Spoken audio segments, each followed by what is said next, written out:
Welcome everyone to the video lecture series on the topic suspension, remission and commutation of sentences. This topic falls under Unit 5 of Law of Crimes Paper 2, which is your Bharatiya Nagarik Suraksha Sanhita 2023.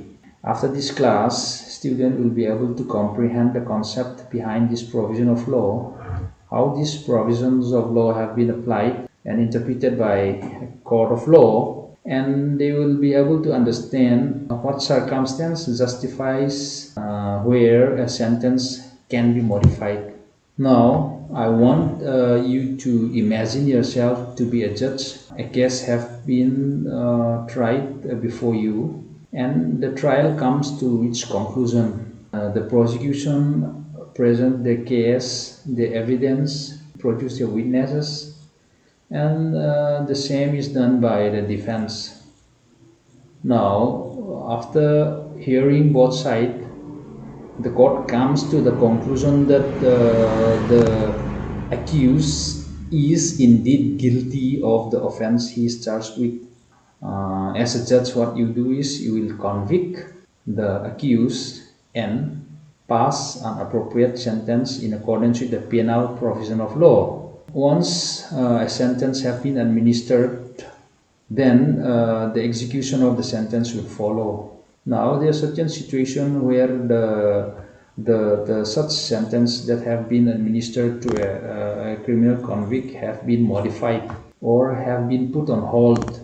Thus provision of law, they seems to be not in consonance, or they seem to be against the public policy of what the essence of criminal sentencing policy is. But rather than being a ban, they can be a boon in certain scenario which we will be discussing through the course of our discussion today.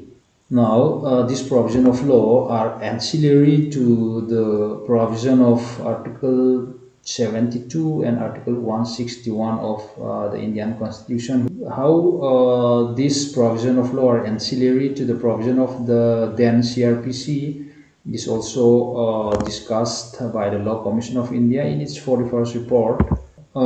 Through this provision, the court can modify a criminal sentence. They can alter a criminal sentence. But what does that alteration means? Under what circumstances can such alteration be affected by constitutional authority? Through the exercise of these provisions of law, which is suspension, remission and commutation, or any other form of showing mercy, the humanitarian opportunity of affording an opportunity to a convicted person have been made possible. Take for example, a person have been convicted for a 10 years imprisonment. Now such person have, while undergoing his sentence for a period of 2 years inside the prison, he have indicated that he is a reformed person. He has obeyed the task that have been demanded of him by the jail authority, and the situation is such that such convicted person is the sole breadwinner of the family, and the welfare of his family depends on him. And then those situations cannot in fact be decided at the time of trial, because they can be situations that arose while the convicted person have been undergoing his sentence. Now an opportunity for amending or for changing the sentencing, modifying the sentencing that have been administered can be undertaken through these provisions of law, which is suspension, remission and commutation of sentence. Now, when we talk about suspension of sentences, for example, a person have been convicted for a term imprisonment for a term of 10 years, and he preferred an appeal before High Court, or for that matter before Supreme Court. Now, during the pendency of the appeal, the court may suspend the execution of the sentence for a certain period of time until the appeal have been disposed of, which means the sentence have not been cancelled the operation of the execution of the sentence have been delayed, which will be a suspension of sentence. Remission of sentence likewise is a decrease of the length of the sentence without altering the fundamental nature, which means a person who has been accused of theft, by remitting the sentence, is no longer considered, cannot be considered not guilty of theft. The fact is that he have been sentenced to 5 years imprisonment. Now his sentence have been remitted to a shorter duration of 2 years, but the fundamental nature of the offense he have been convicted of remain unchanged. And commutation of sentence, similarly like remission, is a replacement of a sentence with a less severe form of punishment. For example, a life imprisonment, his sentence can be changed into a fixed duration of like for imprisonment of 10 years. Or a person who have been convicted of a death sentence, such sentence can be changed to an imprisonment for life. As we have mentioned, Article 72 talks about the presidential power, and 161 talks about the governor or the power of governor of states. In similar line, where they have been granted the authority to exercise pardoning or suspend, remit, or commute sentences. Such powers, exercised by the governor of states, the concurrent power can be exercised through the central government. Now, in a decided case in Maruram versus Union of India, 1981, Volume 1, Supreme Court reports at page 116, the Honorable Supreme Court observed that there are two fundamental principles in sentencing jurisprudence which have to be grasped in the context of the Indian corpus juris, our Indian body of law.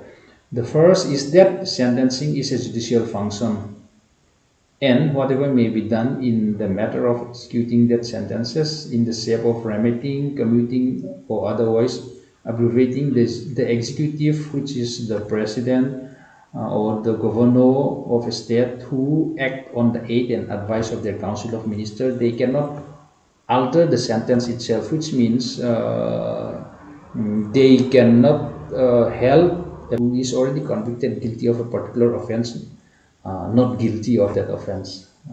Now, in another case, life convict Laxman Naskar versus State of West Bengal, 2000 Supplementary Volume 3, Supreme Court reports at page 62, the Honorable Supreme Court, while ensuring that the power of remission, commutation, or suspension of sentences is exercised fairly and not arbitrarily, the Supreme Court issued certain guidelines as to be the basis of which a convict can be released prematurely, which are as follows. Number one, whether the offense is an individual act of crime without affecting the society at large, whether there is any fruitful purpose of confining of this convict anymore, whether there is any chance of future reoccurrence of committing crime, whether the convict has lost his potentiality in committing the crime, the socio-economic conditions of the convict family. All these factors have to be considered. Now, in another case, Swaran Singh versus State of UP and others, 1998, Volume 2, Supreme Court reports at page 206. The Honorable Supreme Court held that if the power under Article 161 of the Constitution was exercised by the governor arbitrarily, malified, or in absolute disregard of the finer canons of constitutionalism, the byproduct order cannot get the approval of law, and in such cases, judicial hands must be stretched to it. So, this provision where such exercise of showing mercy have been exercised arbitrarily with malified intention, then the power of judicial review can examine the characteristics behind such decision rendered by a governor. The power exercised by the judicial organs in sentencing and the power of remissions or commutation or suspension of such sentence exercised by the executive or by the president or the governor are of total scope of operation. That is what, even though they are ancillary to one another, the court in its decision have tried to differentiate between the responsibility entrusted upon the court and that of the executive organs of the government. Now, in another case, instead of Rajasthan versus Muhammad Muslim Tagala, 2014 Volume 10 Supreme Court reports at page 902, the Honorable Supreme Court held that when the appropriate government commutes the sentence, it does so in the exercise of its sovereign power.